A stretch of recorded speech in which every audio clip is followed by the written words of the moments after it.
हरे कृष्णा भक्तो अध्याय 12 भक्ति योग। अर्जुन उवाच एवं सततयुक्ता ये भक्तास्त्वां पर्युपासते ये चाप्यक्षरमव्यक्तं तेषां के योगवित्तमाः। भक्ति योग में अर्जुन ने पूछा, भगवान श्री कृष्ण से पूछा, जो आपकी सेवा में सदैव तत्पर रहते हैं या जो अव्यक्त निर्विशेष ब्रह्म की पूजा करते हैं, इन दोनों में से किसे अधिक पूर्ण सिद्ध माना जाए।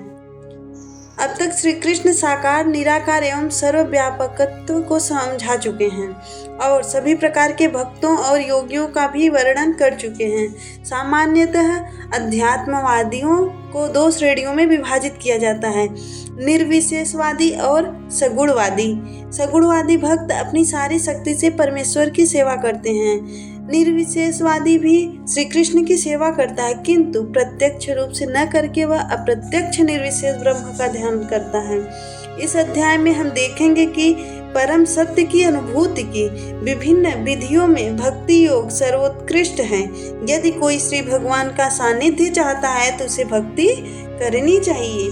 जो लोग भक्ति के द्वारा परमेश्वर की प्रत्यक्ष सेवा करते हैं वे सगुणवादी कहलाते हैं। जो लोग निर्विशेष ब्रह्म का ध्यान करते हैं वे निर्विशेषवादी कहलाते हैं। यहाँ पर अर्जुन पूछता है कि इन दोनों में से कौन श्रेष्ठ है। यद्यपि परम सत्य के साक्षात्कार के अनेक साधन है, किंतु इस अध्याय में श्री कृष्ण भक्ति योग को सभी में श्रेष्ठ बताते हैं। यह सर्वाधिक प्रत्यक्ष है और ईश्वर के सानिध्य प्राप्त करने के लिए सबसे सुगम साधन है।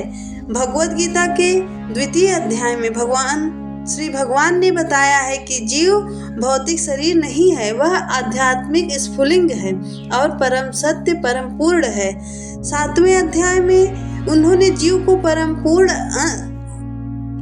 7वें अध्याय में जीव को परम पूर्ण का अंश बताते हुए पूर्ण पर भी ध्यान लगाने की सलाह दी है। पुनः 8वें अध्याय में कहा है कि जो मनुष्य भौतिक शरीर का त्याग करते समय श्री कृष्ण का ध्यान करता है वह श्री कृष्ण के धाम को तुरंत चला जाता है।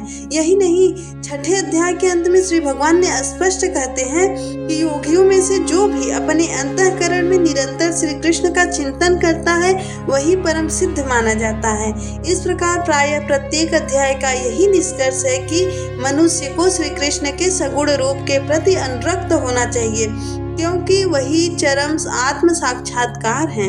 इतने पर भी ऐसे लोग हैं जो श्री कृष्ण के साकार रूप के प्रति अनुरक्त नहीं होते, वे दृढ़ता पूर्वक विलग रहते हैं। यहाँ तक कि भगवद गीता की टीका करते हुए भी वे अन्य लोगों को श्री कृष्ण से हटाना चाहते हैं और उनकी सारी भक्ति निर्विशेष ब्रह्म ज्योति की ओर मोड़ते हैं।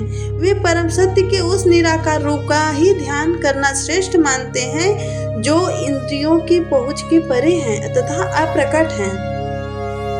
इस तरह सचमुच में अध्यात्मवादियों की दो श्रेणियां हैं। अब अर्जुन यह निश्चित कर लेना चाहता है कि कौन सी विधि सुगम है और इन दोनों श्रेणियों में से कौन सर्वाधिक पूर्ण है। दूसरों शब्दों में वह अपनी स्थिति स्पष्ट कर लेना चाहता है, क्योंकि वह श्री कृष्ण के सगुण रूप के प्रति अनुरक्त है। वह निराकार ब्रह्म के प्रति आसक्त नहीं है। वह जान लेना चाहता है कि उसकी स्थिति सुरक्षित तो है। निराकार स्वरूप चाहे इस लोक में हो चाहे श्री भगवान के परम लोक में हो, ध्यान के लिए समस्या बना रहता है।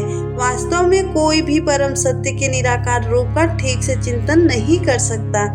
अतः अर्जुन कहना चाहता है कि इस तरह से समय गंवाने से क्या लाभ। अर्जुन को 11वें अध्याय में अनुभव हो चुका है कि श्री कृष्ण के साकार रूप के प्रति आसक्त होना श्रेष्ठ है, क्योंकि इस तरह वह एक ही समय अन्य सारे रूपों को समझ सकता है और श्री कृष्ण के प्रति उसके प्रेम में किसी प्रकार का व्यवधान नहीं पड़ता। अतः अर्जुन द्वारा श्री कृष्ण से इस महत्वपूर्ण प्रश्न के पूछे जाने से परम सत्य के निराकार तथा साकार स्वरूपों का अंतर स्पष्ट हो जाएगा। श्री भगवानुवाच मय्यावेश्य मनो ये मां नित्ययुक्ता उपासते श्रद्धया परयोपेतास्ते मे युक्ततमा मता। श्री भगवान ने कहा, जो लोग अपने मन को मेरे साकार रूप में एकाग्र करते हैं और अत्यंत श्रद्धा पूर्वक मेरी पूजा करने में सदैव लगे रहते हैं, वे मेरे द्वारा परम सिद्ध माने जाते हैं।